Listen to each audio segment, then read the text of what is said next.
Claro.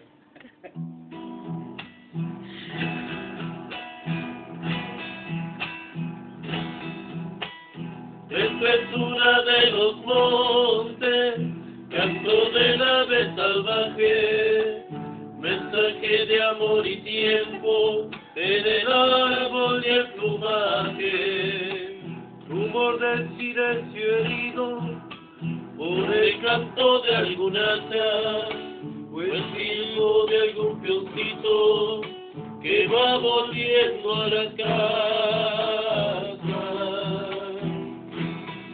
Noche llena de misterio, calladas aves que vuelan, remontando la distancia, sus sueños hechos tiniebla, mirada del hombre simple, temeroso y tan sufrido, que habla con ruda nostalgia de las cosas que ha perdido.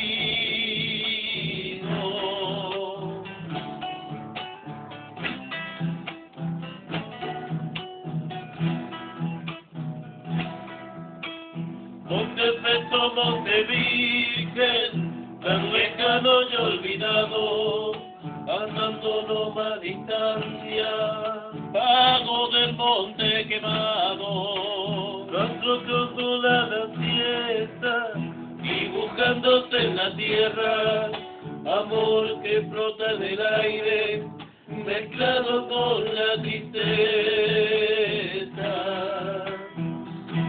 Noche llena de misterio, calladas aves que vuelan, remontando a la distancia, tus sueños hechos tinieblas, mirada del hombre simple, temeroso y tan sufrido, que habla con ruda nostalgia de las cosas que ha perdido.